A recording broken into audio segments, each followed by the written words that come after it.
Well, you want to hear the joke? Yeah. Are you ready? Yeah. I'm waiting. It's this room, so it's okay. Okay. There was a man, graduated high school. He got a job as a traveling salesman. Okay? He's gonna travel all over the world and sell things all over the United States. But he's traveling all over the world selling things, and because he just got out of high school, his car isn't that great. So it breaks down one day. Off in the distance, he sees a monastery. You know what that is? Yeah, it's like a church. That skin is fucking fire. I love it. That's awesome.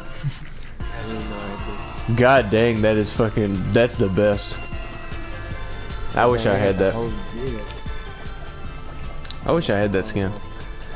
Alright, but so he sees the monastery. It's like where monks are, where monks live. And he walks over to the monk place. He knocks on the door. A little monk comes to the door and he says, "Hello there. I'm sorry to bother you, but my car broke down a little bit down the way. Can you help? Can you give me a phone or something?" The monk looks at him up and down, says, "I cannot give you a phone, sir, because I don't have one. But you can come in, stay with us, we'll fix your car for you, and you can have breakfast with us in the morning." So then, the monk leads the guy. Is this a joke or a goddamn story? It's a joke. You gotta give it time. Give it time, boy. Like, I am about to fucking fall asleep. God damn. Give it time. Give it time. So the monk. Okay, The monk. You're killing me. All right, look. You're killing me, bro. The monk leads the guy up to the room. It's a tiny room. It's just got like a bookshelf, a bed. There's nothing special. Leads him up to the room. And he says, he leaves him there. And the guy, the traveling salesman, sleeping at night. And then in the middle of the night, there's a loud noise like that. Crazy loud. And he wakes up and he's like, "What the fuck is that?" And he goes back to bed. He's like, "I'm gonna ignore it." But he wonders what the noise was. The next day, the monk gets him out of his room and says, "Come on down for breakfast. We've got your car fixed. You can come down and eat breakfast with the rest of us monks." Down there's like 15 monks. Only the one monk talks to him. The other monks say nothing. And the guy asks, "Thank you so much for breakfast, and thank you for fixing my car. But there was this loud, crazy noise last night, and I gotta know what it is." And the monk says, "I cannot tell you about that noise because you're not a monk." And the man is so disappointed. He thanks the monk for the breakfast, and he thanks the monk for fixing his car, and he leaves. And he thinks about this, what that noise was, and he thinks about it all his life. He continues to be a traveling salesman, but he starts doing really good for himself, and he gets a nice car, one that won't break down. just listen. He gets a nice car that won't break down. So he starts cuss you out, bro. just listen, bro. He gets a nice car that won't break down. He's driving around.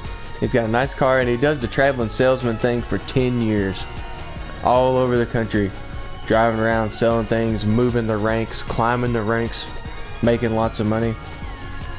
And just like in like a Stephen King movie or something, his new nice car after 10 years breaks down in the same exact spot that it did 10 years before. And he's getting deja vu. He's like, "This is where I broke down before. That's the same monastery." He walks to the monastery, a long walk, knocks up to the door and knocks. The same monk from 10 years prior opens the door, looks him up and down, and the man says, "You're not going to believe this, but I was here 10 years ago, and my car is broke down again. My new car broke down again. I'm here again asking for your help." The monk says, "I remember you, sir. I'm going to fix your new car up. You can stay all night with us, and in the morning you can have breakfast with us." So then the man comes in, the monk takes him, leads him up to his room. The room doesn't have much in it. It's nothing special. It's got like a bookshelf, a bed. Will you please get to the end of this? I'm trying. I'm trying to Damn, bro, you're pissing me the fuck off. You're in this fucking. I know, Oh, it God, takes a please. little bit of time, but it's a good joke. You gotta learn. I was supposed to have like a chill ass break and leave. I know, but you gotta hear the joke. He stays all night, and he's sleeping, and in the middle of the night, he hears the loud noise, and he wakes up, and he hears it again, and it startles him, and he thinks to himself, oh my god, that's the noise that drove me insane 10 years ago. I forgot about it, but I've been kind of worried about it for 10 years. It's come into my head off and on. I've tried to push it out, and now here it is again. I'm hearing this crazy noise. I've got to know what this noise is. And so he tries to walk around, but everything's real locked up at the monk place. So he goes back to bed, and in the morning he sits down at breakfast with the monks, and he says, that noise happened again last night that happened 10 years ago, and I have to know what it is. What is that noise that's happening, that loud, insane noise? And the monk says, I cannot tell you because you're not a monk. It's a secret. Then the guy's frustrated and aggravated. He says, what do I have to do to be a monk? And the monk says, you need to count every blade of grass in the world. You need to count every grain of sand in the world. And you need to give away all your earthly possessions. Once you do that, then you can become a monk. So the man, determined to figure out what this loud noise is, he gives away all of his possessions, travels the world, counts the blades of grass, counts the grains of sand, and I'm trying. And 10 years later, he comes back. He comes back to the monk house, and he knocks on the door, and the same monk comes to the door, looks the same as he always did, doesn't change a bit. And the man, What does he say? I'm telling you, and the man says, hello, I've done everything you've asked. I counted all the blades of grass. I counted the grains of sand. Can I be a monk now?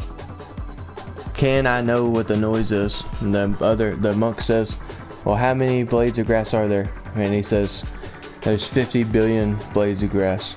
And they said, how many grains of sand are there? And he says, there's 200 grains of sand. And the monk says, congratulations, you can become a monk. You are a monk. Then the man says, well, tell me what the noise is. And the monk says, it's impossible to tell you now. I can only tell you in the morning. So he leads the man up to the room. It's just a regular old room. You got a place for your books. You got a bed. That's all you got. I'm seriously about to get off here. Don't get off here. Don't. What? Don't get off here. Don't get off here. That's not true. That's not true. So he goes up to the bed and he goes to sleep. And at nighttime, he hears the noise. And he gets up and he starts following the sound of the noise. He follows it outside. And he follows it all around this big complex. This monk place is really big. Are you still there? Yes. And he finds it. He follows it. And he finds a big building. And there's a monk guarding a steel door. And he says, is that where the noise is coming from? Behind that door? And the monk said, why, yes it is.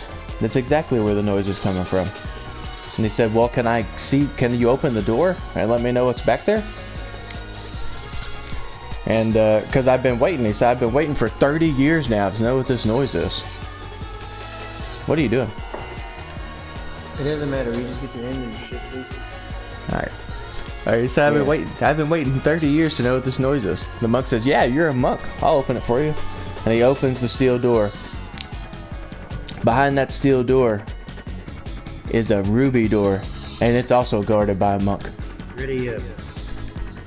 I can't ready up yet. I can finish the story. So he asked the monk, is the noise coming from behind that door? Don't quit. All right. And he asked, "What's the noise? What's coming behind that door?" He said, "Yes, it is. Can I open it?" He said, "Yes, you can. You're a monk now." So he opens the door. Behind that ruby door is another door. This door is made of gold, and there's a monk guarding it. And he asked the monk, "Is that where the noise is coming from, behind that door?" And the monk said, "Yes, it is." He said, "Can you open that gold door for me so I can see what it is?" And the monk said, "Well, yes, I can. You're a monk now. I'd love to open this door for you." So he opened it. Behind that gold door was another door made of brick, with a monk guarding in front of it. The guy asked, "Is that where the noise is coming from?" The monk said, "Yes, it is." So he said, "Can you open it and let me? This is the biggest building I've ever seen. This is the most doors I've ever seen. Can you open this so I can see what the noise is?" The monk said, "Yes, I can. You're a monk now."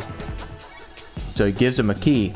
The man opens the door, and there's another door. This door is made of sapphire, and it has another monk guarding it. God, I'm gonna blow my fucking brains out, bro. You're at the end, calm down.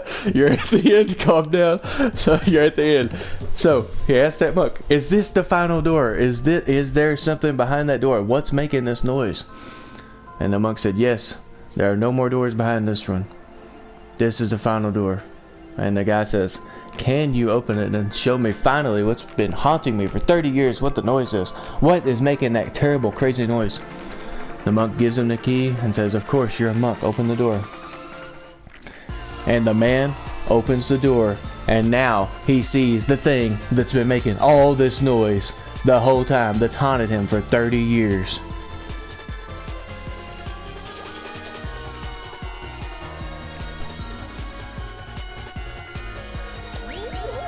Finally sees it.